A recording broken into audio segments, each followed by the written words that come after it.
रामपुर नगर पालिका बोर्ड की बैठक में वार्ड नंबर 36 के सभासद एवं आम आदमी पार्टी से सभासद दल के नेता मोहम्मद जफर ने आवाम से जुड़े मुद्दों पर न सिर्फ पार्टी का पक्ष रखा बल्कि मोहल्ला clinic, house tax half, water tax माफ का प्रस्ताव रखा। इसके साथ साथ स्वच्छ पानी, सड़क सफाई और पथ प्रकाश व्यवस्था पर भी कई सुझाव दिए, जिस पर नगर पालिका अध्यक्ष सहित पार्टी के सभी सभासदों ने मोहम्मद जफर की पीठ थपथपाई। जन क्रांति न्यूज़ 24 के लिए मुजम्मिल खान की रिपोर्ट। नाम क्या है और क्या पद है आपका, और आज बोर्ड की मीटिंग की क्या रहा उसमें? मेरा नाम मोहम्मद जफर है। मैं आवादी पार्टी से जिला महासचिव हूँ और वार्ड नंबर 36 से मैं सभासद हूँ। अभी हाल ही में मुझे नेता सदन बनाया गया है नगर पालिका परिषद के अंदर। आज 19 तारीख है और बोर्ड की मीटिंग रखी गई। बहुत अच्छी चर्चाएं बोर्ड की मीटिंग के अंदर हुई। मैंने खास करके कुछ मुद्दे जो इस बार नगर पालिका बोर्ड ने एक एजेंडा भेजा था, उसमें दुकानदारों के ऊपर कुछ टैक्स लगाया है। जैसे ड्राई क्लीनर्स के ऊपर टैक्स लगाने की बात की थी, ऑटो चालक रिक्शा के ऊपर टैक्स लगाने की बात की गई है। इसके साथ ही साथ ब्यूटी पार्लर और सैलून और छोटे छोटे स्वीट्स हाउस, जनरल स्टोर, इन सारी चीजों पर नगर पालिका की तरफ से एजेंडे में आया था कि हम टैक्स लगाएंगे। मैंने अपना मुद्दा ये रखा कि इन सारी जो छोटे छोटे दुकानदार हैं, इनके टैक्स को ना लगा करके इससे बेहतर एक हमने जब आम आदमी पार्टी की तरफ से चेयरमैन को खड़ा किया था, उस वक्त हमने अपने एजेंडे के अंदर ये दिया था कि हाउस टैक्स हाफ करेंगे और वाटर टैक्स हम माफ करेंगे। इसी तरीके से अगर रामपुर की आबादी को देखा जाए, 3,75,000 की समथिंग आबादी रामपुर नगर पालिका के अंदर आती है और उसमें 75,000 घर हैं। 75,000 घरों के अंदर अगर हम टैक्स जोड़ते हैं, कम से कम 50 गज के मकान पर नगर पालिका की तरफ से रूल बनाया गया है, वो 500 रुपए प्रति ईयर हर साल 500 रुपए के हिसाब से टैक्स नगर पालिका वसूलती है। इसका अगर हम हाफ भी कर देते हैं तो ये समथिंग आ रहा है 1,87,00,000 रुपए का टैक्स की वसूलियां भी नगर पालिका इसके जरिए कर सकती है। इसके साथ ही साथ समथिंग 6,000 दुकानें रामपुर नगर पालिका के अंतर्गत आती हैं। अगर जो नगर पालिका के रूल के हिसाब से जो दिया गया है, उसमें 900 रुपए प्रति दुकान एवरी ईयर्स का जो रूल्स है, उसके हिसाब से 6,000 दुकानों का लगभग 54 लाख रुपया नगर पालिका वसूल कर सकती है। हमने इसका रखा क्योंकि छोटे दुकानदार, उनका इतना ज्यादा माश कमाने का जरिया नहीं होता है। 100, 50, 500, 1,000 रुपए तक की बिक्री होती है।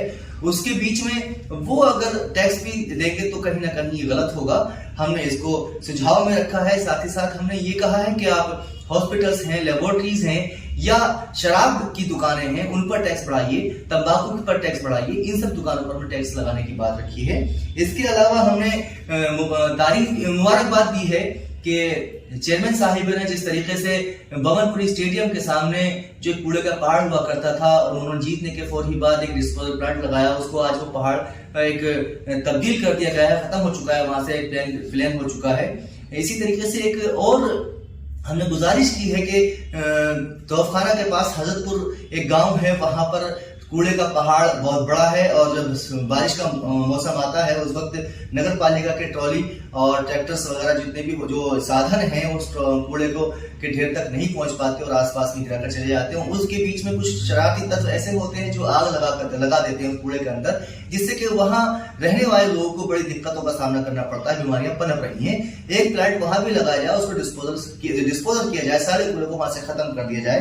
इसके अलावा हमने कुछ सुझाव और भी दिए हैं। एक नगर पालिका के अंदर एप्लीकेशन बनाई जाए जो ऑनलाइन ऐप हो। उस ऐप के जरिए हमारे नगर पालिका के अंदर टोटल कर्मचारी कितने काम करते हैं, कितने एब्सेंट रहते हैं, कितने घंटे वो ड्यूटी करते हैं। साथ ही साथ डीजल की चोरी अक्सर देखी जाती है, उस डीजल की चोरी को हमें रोकने के लिए इस ऐप का जिक्र किया है। इस ऐप के अंदर मोबाइल में एप्लीकेशन इंस्टॉल अगर कर लेंगे, हमारे ट्रैक्टर ड्राइवर्स और जो हमारे टेम्पर निकलते हैं, सो कितने किलोमीटर वो चल कर गए, पर किलोमीटर के हिसाब से हम उनको पेट्रोल डीजल दे सकते हैं। सो ये बहुत जरूरी एप्लीकेशन होगी, जिससे कि हम कितने कूड़े का उन्होंने पॉइंट्स उठाए, कितना क्या किया, वो सब चीज इस ऐप के जरिए ट्रैक कर सकते हैं। साथ ही साथ नगर पालिका के अंदर मात्र 3 इंस्पेक्टर हैं और 43 वार्ड उनके पास दिए गए हैं। सो मैंने अपने सुझाव में ये भी रखा है कि कम से कम 10 इंस्पेक्टर नगर पालिका परिषद रामपुर में तैनात किए जाएं, जो कि हमारे वार्डों को साफ सुथराई में और ज्यादा हम आगे बढ़ सकें। इसके साथ ही साथ मैंने ये भी सुझाव दिया है कि Shahbad gate, Bilaspur gate, Bareilly gate, ये कुछ मुख्य चौराहे ऐसे हैं जहां पर बहुत ज्यादा ट्रैफिक हो जाता है। उस ट्रैफिक की वजह से आम जन को बड़ी दिक्कतों का सामना करना पड़ता है। शासन को ये लिखा जाए कि इन जगहों पर ट्रैफिक सिग्नल लगाए जाए, जिससे कि आम जन को स्कूल के खास स्कूल के टाइम में जो दिक्कतों का सामना पब्लिक को करना पड़ता है वो खत्म हो जाए। इसके अलावा नगर पालिका परिषद के अंदर ठेका कर्मचारी काम करते हैं, जो कि माली के रूप में भी काम करते हैं, जो सफाई मित्र के रूप में भी काम करते हैं, जो कि लाइनमैन के रूप में भी काम करते हैं। इसके अलावा पंपों पर भी काम करते हैं। इन सभी की तनख्वाह 7,500 के नियर अबाउट है। मैंने अपने प्रस्ताव में और अपने सुझाव में ये भी दिया है कि इनकी तनख्वाह कम से कम 15,000 तो की जाए, जिससे कि एक 4th क्लास के कर्मचारी को अपना घर का खर्चा चलाने में आसानी हो जाए।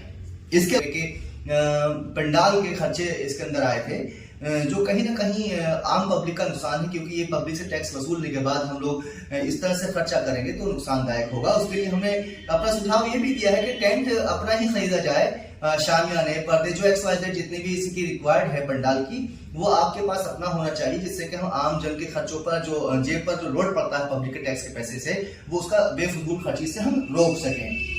इसके साथ ही साथ वार्ड के अंदर जो संपत्ति नगर पालिका की है, क्योंकि बहुत सारी संपत्ति ऐसी है जो लोगों ने कब्जा कर रखी है और बहुत सारी संपत्ति ऐसी है जो हमें मालूम भी नहीं है, तो उसकी एक लिस्ट नगर पालिका मेंबर्स को 43 मेंबर्स को प्रोवाइड कराई जाए, जिसमें कि वो उस जगह को चिन्हित करे और वहां पर जहां पर दुकानें बनने की हैं वहां पर दुकान बना करके नगर पालिका की आमदनी का जरिया बढ़ाया जाए, और साथ ही साथ जिन जगहों पर पार्क बनाने का है वहां पर पार्क भी बनाए जाए। जो सरकारी योजनाएं आती हैं, जितनी भी सरकार योजना चलाती है, उन योजनाओं को मेंबर्स के पास में पूरा मेमोरेंडम आ जाना चाहिए, जिससे कि वो आम जन के पब्लिक के टच में रहते हैं मेंबर्स, और उन मेंबर्स के जरिए सारी सरकारी योजनाओं को गरीबों तक पहुंचाया जाए, उसका लाभ दिलाया जाए। इसके साथ ही साथ हमने एक मुद्दा ये भी रखा है कि नगर पालिका की खुद की रिपेयरिंग भी मांग रही है नगर पालिका, उसकी भी रिपेयरिंग कराई जाए। इसके अलावा वर्कशॉप के अंदर 4 जैसी मशीनें खराब हैं, उनको ठीक कराया जाए। नाला गैंग कितनी काम कर रही है, कहां पर काम कर रही है, हमने इस पर भी बात